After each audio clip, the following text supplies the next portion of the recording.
2nd Avenue East. We're heading east on Washington State 706. This road takes you to Mount Rainier National Park. 0.2 miles up ahead is Sahara Horse Camp. It's in a state forest. Turn left onto 262nd Avenue East. And there's free camping here if you have a Discover Pass.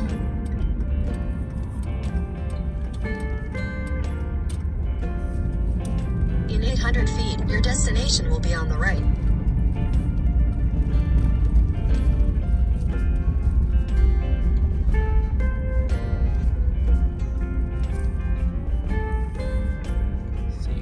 Creek Trailhead and Camping Area. Discover Pass required. Melody and I have arrived at the Sahara Creek Trailhead and Camping Area. A Discover Pass is required to camp here. It's free camping with that Discover Pass. You can camp here for up to 7 days. Melody and I have really been impressed with the free camping that's available once you purchase the Discover Pass here in Washington State. This is a prime example, this camping area. I took a walk through here. It's in the middle of the week, and there are plenty of campsites available.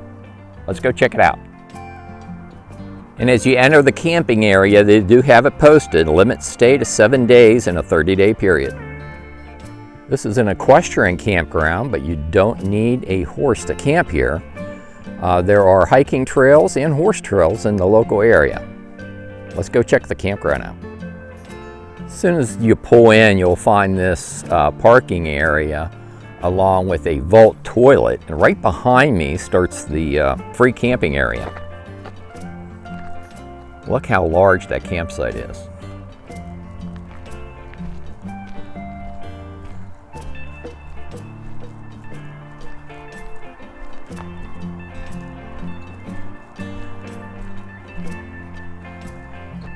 Pretty sweet. And here's another vantage point of that first campsite.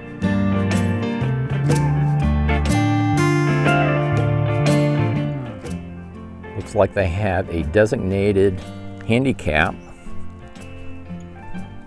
campsite reserved for disabled guests until 6 p.m. and open to others. Disabled placard or license plates required. So you can get your rig level in that site. You have a grill, a picnic table, and fire ring back in here as well. There are a few people camped back in here, but there are plenty of spaces available. I see a second vault toilet off to the left. And the campsites I've seen so far, you can get your rig level on these camps in this camping area. My fifth wheel will fit in that site. That's the direction I just walked from. This is a sweet campsite right here, nice and wide, completely level. You have this gravel loop. And I could back my fifth wheel right in that site, no problem whatsoever. And you're fairly close to Mount Rainier National Park.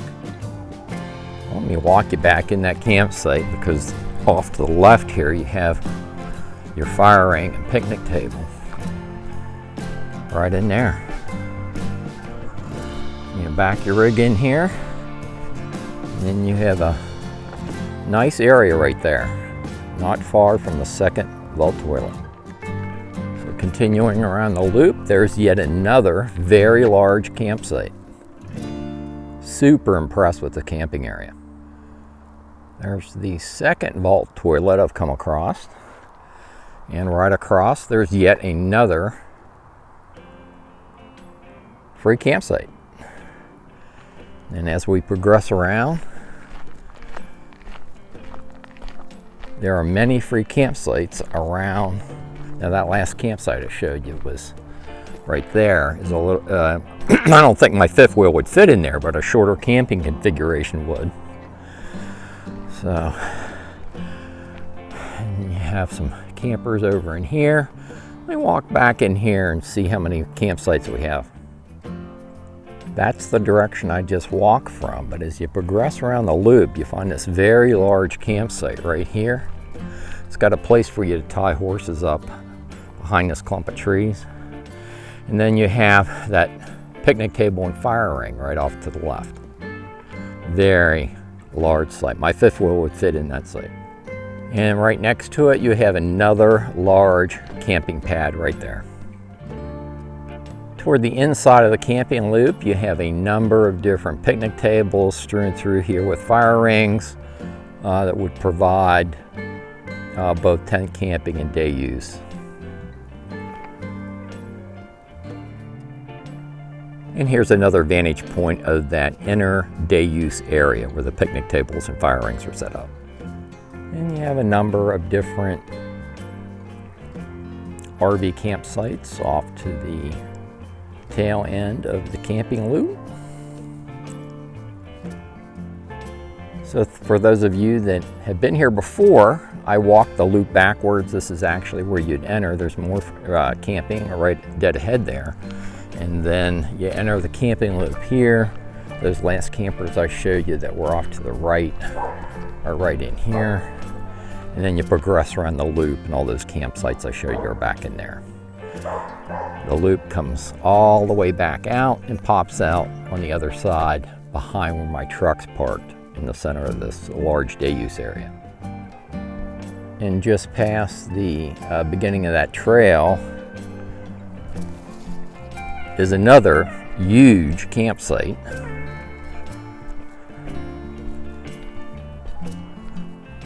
Again, my fifth wheel would fit back in here, and then you have multiple different picnic tables and fire rings back in here. I believe this is yet another campsite on the other side of the picnic table. It is.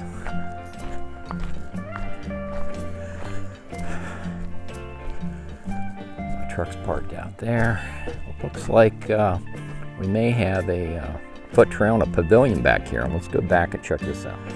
Well, that little foot trail leads you into a whole different section of camping area. They have it gated off. I walked back out here to see if you could get to it from the main access road that we came in on, and you can't because it's gated off. But there's a whole other section back in here with campsites. Another vault toilet. There's a water spigot there. There's another one back by this pavilion. We'll check it here in just a minute. But yeah, there's a huge second camping area back in here, just beyond that little foot trail and pavilion. Campsites continue all the way back in there.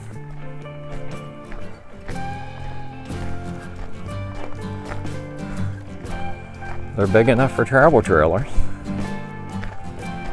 And here's one right here.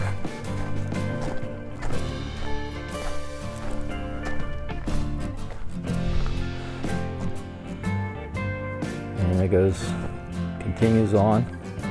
There's another spigot up there, but there's a spigot over here where the pavilion was, where we entered.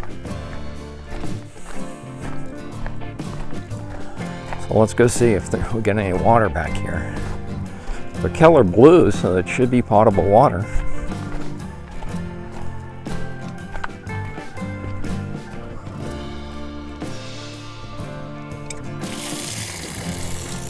And the water works. Looks like this second camping area is open on the weekends. Free camping at the Sierra Creek camping area and trailhead. Definitely going on my camping map. Definitely big rig friendly. I'll have the upload and download speeds for Verizon, AT&T, and T-Mobile in the written video description on YouTube. If you like these videos, like and subscribe, and I'll see you down the road.